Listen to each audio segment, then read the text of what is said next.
नमस्कार, मी भाऊ तोरसेकर. तुम्ही बघत आहात प्रतिपक्ष. मित्रांनो, आज अगदी आरंभीच जे शीर्षक तुम्ही वाचले त्याची थोडी पार्श्वभूमी मला सांगणं अगत्याचं वाटतं. कारण सध्या वर्तमानापेक्षा इतिहास कुरतडणं जास्त चालू आहे. म्हणजे शरद पवार राज ठाकरे यांना सांगणार की महाराष्ट्र समजून घ्या, इतिहास समजून घ्या, किंवा आणखीन सगळे पवारांचे बगलबच्चे नवे इतिहासकार हे कुठला इतिहास उकरून काढणार, मग त्यांना पूरक किंवा त्यांना विरोध म्हणून अनेक जण इतिहास सांगणार. तर आदित्य ठाकरेंसारखा एक नवा उमदा नेता इतिहासात किती काळ रमणार अशी ही एक मल्लीनाथीमध्ये सोडून देणार. हे सगळं बघितल्यानंतर इतिहास हा आवश्यक असतो. इतिहासाचं वैशिष्ट्य असं आहे की माणूस इतिहासाच्या पायावर उभा असतो, पण जिथे उभा असतो ते वर्तमान असतं. इतिहास हे पाय असले तरी वर्तमानी भूमी असते. आणि मुद्दा असा आहे की हे सगळं एवढं आवश्यक आहे का? हा इतिहास उकरून काढ, तो इतिहास उकरून काढ. इतिहास घडवणारी लोक असतात ती इतिहासात रमत नाहीत, ती इतिहास घडवण्यात रमतात. आणि तिथेच फरक पडतो मित्रांनो, तिथेच फरक पडतो. जे इतिहास घडवण्यापेक्षा इतिहासात रममाण होतात ना, ते इतिहास जमा होतात, पण इतिहास घडवू शकत नाही. अगदी आजसुद्धा आपण शरद पवारांसारखा सगळ्यात जाणता 80 वर्ष क्रॉस केलेला ज्येष्ठ नेता बघितला तर तो आपल्याला इतिहास सांगताना दिसतो. आम्ही नेहरू, गांधी वगैरे वगैरे काय काय सांगत बसणार, पण स्वतः काय केलं हे सांगत नाहीत. नेहरू, गांधी हे पण इतिहास सांगत बसले नव्हते. सुभाषचंद्र बोस असतील, महात्मा फुले असतील, डॉक्टर बाबासाहेब आंबेडकर असतील, यांनी इतिहासाचा अभ्यास केला, पण इतिहासात मशगूल राहिले नाहीत, तर त्यांनी इतिहास घडवला. शाहू महाराज ही नावं नेहमी घेतली जातात, पण त्यांनी इतिहासापासून आपल्याला काहीतरी शिकावं असा आग्रह धरलाय, तेवढंच विसरून जातो. त्यामुळे शिवरायांची समाधी टिळकांनी बांधली की नाही बांधली ह्याच्यावर वाद सुरू होतात. मग ती आधी कोणी शोधून काढली, मग ती ब्रिटिशांनी आणि कोणी बांधली का, मग त्यासाठी फंड गोळा केला होता का, शिवरायांनी कोणाच्या समाध्या शोधून काढल्या हे आपण कधी बघितलं का? नाही ना. त्यांनी इतिहास घडवला आणि आम्ही समाध्यांमध्ये रमलेलो होतो. शिवराय हे मला आज आठवलेत इतिहासाच्या निमित्ताने. त्याचं कारण असं आहे की आणखीन एक शिवरायांच्या जवळजवळ 90 वर्षांनी जन्मलेला तितकाच जगप्रसिद्ध योद्धा, पराक्रमी सेनापती, ज्याचं नाव नेपोलियन. आणि शिवरायांनी आपल्यासाठी जे सांगितलं नाही ते मला वाटतं त्यांच्या नंतर 90 वर्षांनी जन्मलेल्या नेपोलियनने सांगितलं असं मला वाटतं. नेपोलियन जो आहे त्याचं एक वाक्य मला वाचायला मिळालं आणि मला धक्का बसला की इतिहासाची व्याख्या नेपोलियनने काय केली आहे बघा. तो म्हणतो, history is set of lies that people have agreed upon. इतिहास म्हणजे शेवटी काय असतं? आज जे इतिहासावरून सगळे भांडत आहेत आणि इतके मतभेद समोर येत आहेत, मग खरा इतिहास काय असतो? तर नेपोलियन म्हणतो की इतिहास हा कधीच खरा नसतो. ज्याच्यावर लोकांचं एकमत होतं असं असत्य किंवा खोटं म्हणजे इतिहास, असं नेपोलियन म्हणतो. पण मला वाचायला मिळालेला त्याचा जो काय वाक्य विचार कोट आहे त्याच्यात पुढे एक मला चांगलं वाक्य वाचायला मिळालं. आणि मला वाटतं ते एकटे नेपोलियनचं नाही, नेपोलियनच्या 1 शतक आधी जन्मलेले आणि इतिहास घडवून गेलेले आपले शिवाजी महाराज, त्यांचा आशय काय होता तो नेमका नेपोलियन सांगतो.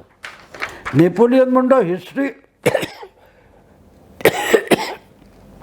History is a set of lies that people agreed upon, Napoleon said. आणि पुढे तो म्हणतो, even when I am gone I shall remain in people's mind the star of their rights. My name will be the war cry of their efforts, the motto of their hopes. हे जे नेपोलियनचं वाक्य मी वाचलं तेव्हा मी म्हटलं हेच शिवरायांचं पण नेमकं तेच वाक्य असेल आपल्यासाठी, की मी नसलो तरी, मी ह्या पृथ्वी तलावरून अंतर्धान पावल्यावर किंवा माझं निर्वाण झाल्यानंतरसुद्धा I shall remain in the people's mind. मी जनमानसात राहीन, जनतेच्या सामान्य माणसाच्या मनात मी असेन. मी या पृथ्वी तलावर देहरूपाने अस्तित्वात नसलो तरी मी जनतेच्या मनात असेन. The star of their rights. आपल्या अधिकारासाठी आशेचा किरण म्हणून मी लोकांच्या मनात असेल असं नेपोलियन म्हणतो. पण ते तसंच्या तसं शिवरायांना लागू पडत नाही का? की शिवराय आपल्याला प्रेरणा देतात म्हणजे काय?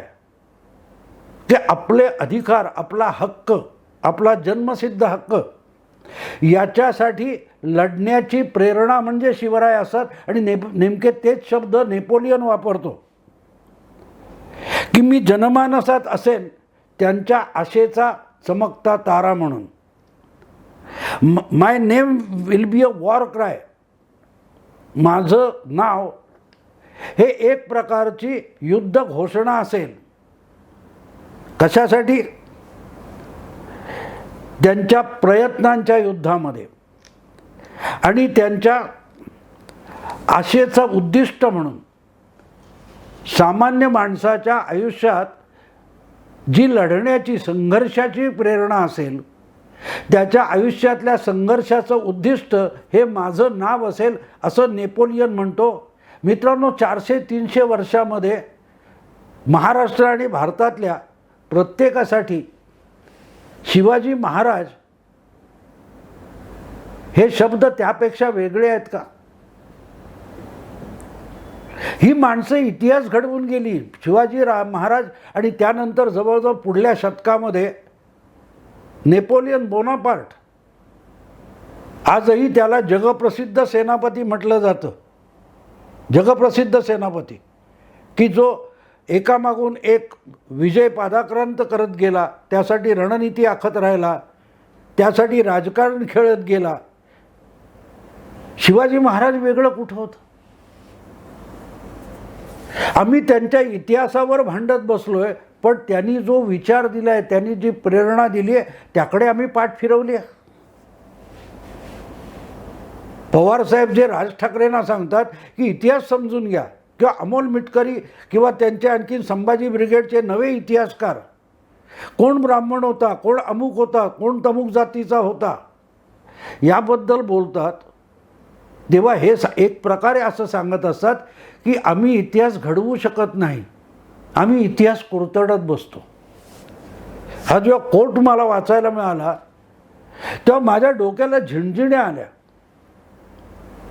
की हे महापुरुष शिवराय असतील, टिळक असतील, फुले असतील, शाहू महाराज असतील, या लोकांनी इतिहास घडवला, हे महापुरुष झाले. पण आम्ही फक्त त्यांचा इतिहास कुरतडत बसतो. आणि हे जेव्हा मी पवारांच्या संदर्भात बोलतो ना मित्रांनो, पवारांच्या संदर्भात बोलतो, त्याला फार मोठा गंभीर अर्थ आहे. 28 वर्षापूर्वी 1994 साली 1 मे, योगायोगाने राज ठाकरेंची 1 मे 2022 रोजी काही ती औरंगाबादची सभा झाली. त्याच्याबरोबर मागे 28 वर्ष गेलात तर 1 मे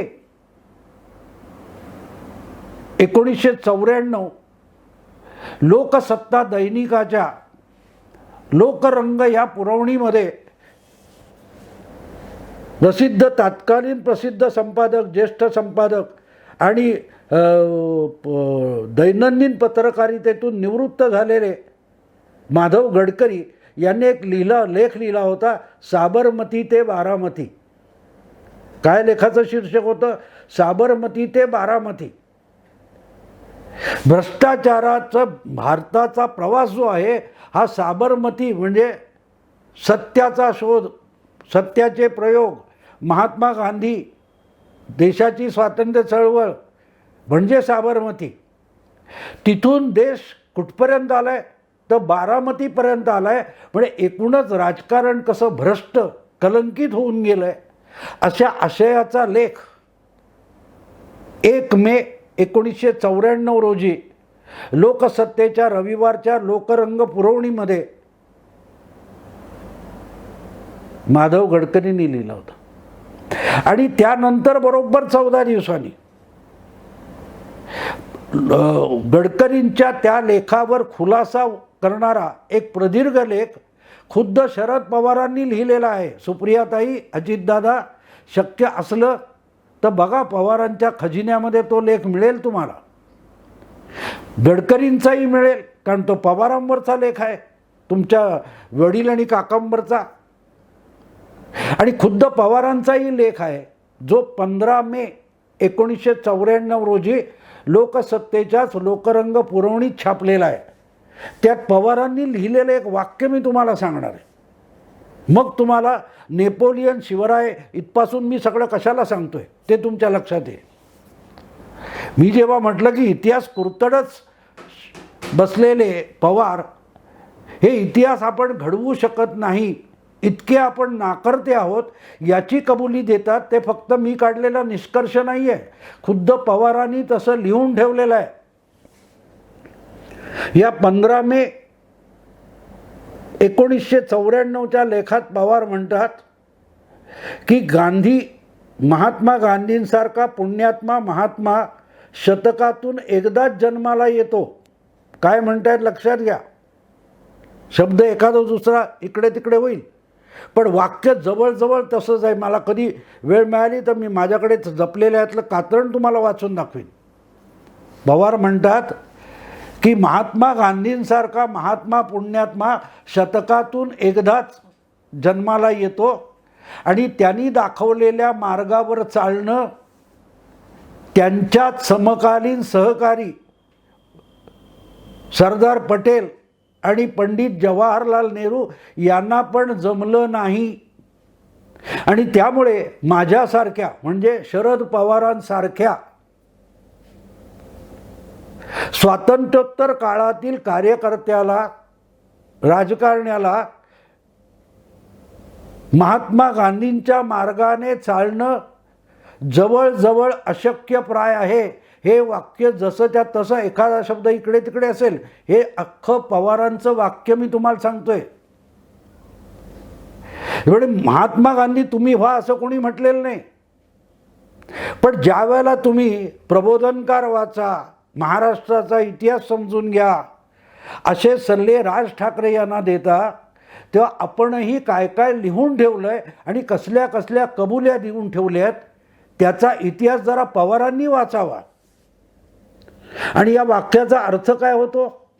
साधा सरळ अर्थ आहे मित्रांनो, की गांधीजींची आम्ही जपमाळ ओढत बसू, शिवरायांचं गुणगान करत बसू, शाहू महाराज फुले महात्मा फुले यांना आरत्या ओवाळू, पण त्यांच्या मार्गाने जाणं आम्हाला अशक्य आहे. कारण महात्मा गांधीसुद्धा खूप नंतरचे आहेत, महाफुले त्याच्या आधीचे आहेत.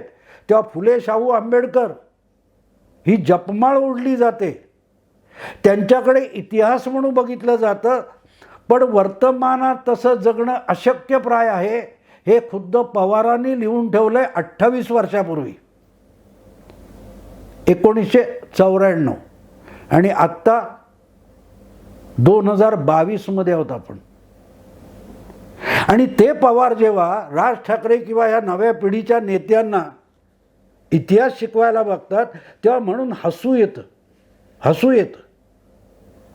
किंबहुना यांना इतिहास म्हणजे काय कळलेलं नाही. इतिहास समजून घ्या वगैरे गोष्ट दूरची आहे. समजण्यासाठी मुळात इतिहास म्हणजे काय हे समजलं पाहिजे. मग मराठ्यांचा इतिहास, शिवरायांचा इतिहास, महात्मा फुलेंचा इतिहास, जगाचा इतिहास, नेपोलियनचा इतिहास, अमेरिकेचा इतिहास हे नंतरचे तुकडे आहेत. पण इतिहास म्हणजे काय आणि इतिहासाचा मानवी जीवनातला हेतू काय पवारांना कधी कळलाय? पवारांनी कधी स्वतःचा इतिहास तपासून बघितलाय का?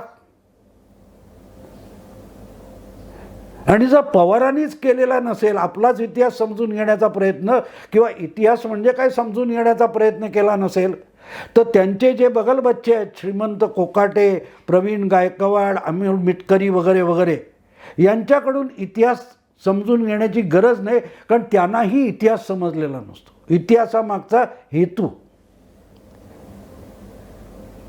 आणि म्हणून तर इतिहासाची पुनरावृत्ती होत राहते. जयचंदाचा इतिहास कळला असता आणि तो समजून पुढल्या काळातले लोक वागले असते तर इतिहास कुठच्या कुठे गेला असता. कृष्णाजी भास्कर अगत्याने सांगताना खुद्द शिवरायांनी किती मराठ्यांशी लढाई केली, शिवरायांच्या स्वराज्यात आडवे येणारे खुद्द मराठा सरदार किती होते हे सांगितलं जातं का पवारसाहेब? इतिहासाकडे जाता तुम्ही. मग तिथे मराठा ब्राह्मण हा वाद नकोय मला, पण तरीही शिवरायांच्या वाटेत आडवे आलेले फक्त ब्राह्मण होते असं नाही, मतलबी लोक होते. आणि ते शिवरायांच्या खूप आधी जयचंद राठोडपासून होते. इतिहास तो असतो. इतिहास समजून घ्यायचा असतो तर इतिहासाची पुनरावृत्ती होत नाही. तुम्ही साधे यशवंतराव समजून घेतले नाहीत पवारसाहेब, म्हणून इतिहासाची पुनरावृत्ती झाली. पंतप्रधान पदापर्यंत पोहोचलेले यशवंतराव ज्या चुकीच्या आणि काय म्हणाल तुम्ही अवसानघातकी राजकारणाने पंतप्रधान पदापासून वंचित राहिले, त्यापेक्षा पवारसाहेब तुमचा इतिहास वेगळा आहे का? शिवराय, महात्मा फुले दूरची गोष्ट आहे, खूप मागची गोष्ट आहे. आणि म्हणून मग पवार इतिहास चघळत बसतात, कुरतडत बसतात. राज ठाकरेला सांगतात इतिहास समजून घ्या, महाराष्ट्र समजून घ्या. तुम्ही महाराष्ट्र भूगोलापुढे कधी समजून घेतला का? भूगोल, भूखंड, भूमी, प्लॉट, पवारसाहेबांचा सगळा महाराष्ट्र हा भूगोलापुरतो आहे, भूखंड.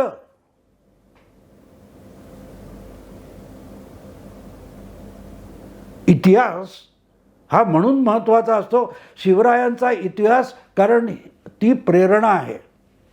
साल, किती साल, कधीचं साल दुय्यम गोष्टी आहेत. शिवराय ही प्रेरणा असते. आणि म्हणून नेपोलियन बोनापार्टचं ते वाक्य वाचलं मी आणि मी हैराण झालो की प्रत्यक्ष शिवरायच आपल्या जगण्यातून ते वाक्य सांगतात. शिवरायांनी इतिहास घडवला म्हणजे काय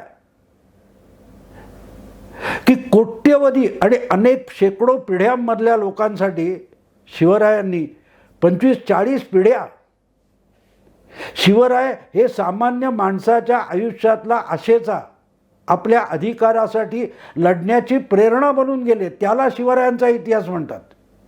किती किल्ले होते, किती गेले, किती जिंकले, किती गमावले, हा इतिहास नसतो. मानवी जीवनामध्ये इतिहास जो असतो तो पुढच्या पिढ्यांना प्रेरणा देऊन अधिक प्रगल्भ होण्यासाठी, विकसित होण्यासाठी, प्रगती करण्यासाठी जो उपयोगी पडतो आणि उपयोगी पडायचा असतो त्याला इतिहास म्हणतात. आणि म्हणून हे नेपोलियनचं वाक्य आहे ते प्रॅक्टिकली शिवरायांचंच वाक्य आपल्याला वाटतं की मी नसेन. नेपोलियन म्हणतोय, पण तुम्ही तेच वाक्य शिवरायांच्या तोंडी घातलं तरी वेगळा अर्थ नाही निघत मित्रांनो, नाही निघत. मी नसेन, नेपोलियन म्हणतो मी नसेन, माझं निर्वाण झालेलं असेल, पण माझं नाव लोकांच्या मनात असेल. माझं नाव हे स्वतःच्या हक्कासाठी संघर्ष करणाऱ्यांचा वॉर क्राय असेल, त्याला प्रेरणा देणारे शब्द असतील. तो नेपोलियन आणि त्याच्या आधी 100 वर्ष तशाच पद्धतीत जगलेले आणि आपलं एक जीवन हे आदर्श आणि प्रेरणा बनवून टाकणारे शिवराय पवारसाहेब तुम्हाला कधी कळले? कृष्णाजी भास्करकडे तुमचं लक्ष आहे. शिवरायांकडे नाही. कोणाचा अफजल खानाकडे असेल, कोणाचं कृष्णाजी भास्करकडे असेल, पण शिवरायांकडे कोणाचं लक्ष आहे का? नाही लक्ष मित्र. आणि म्हणून ते इतिहासात जगतात. वर्तमानात इतिहास घडवण्याचं स्वप्नही बघू शकत नाहीत. आणि तिथे मग मोदी असोत किंवा कोणी असोत तुमचा पराभव करू शकतो. नरेंद्र मोदी किंवा अमित शहा हे दोघेही गुजराती नेते आहेत. भाजप या नावाखाली ते महाराष्ट्रात येतात आणि पवारांना, शिवसेनेला हरवतात, कारण त्यांना शिवराय कळलेले असतात. तुम्ही फक्त शिवरायांची नावं घ्या, जपमाळ ओढा, पण शिवराय ही संघर्षाची प्रेरणा आहे हे तुम्हाला कधी कळलंच नाही. ती तुम्ही आत्मसातच केली नाही आणि म्हणून तुम्ही आयुष्यभर इतिहास कुरतडत बसलायत. तो धडा आहे, ज्याला शिकायचा असेल त्याने शिकावा, नसेल तर आनंद आहे. मित्रांनो, आत्ता इथेच थांबतो. तुम्हाला विषय आवडला, लाईक करा, शेअर करा आणि प्रतिपक्षाला सबस्क्राईब करा. नमस्कार.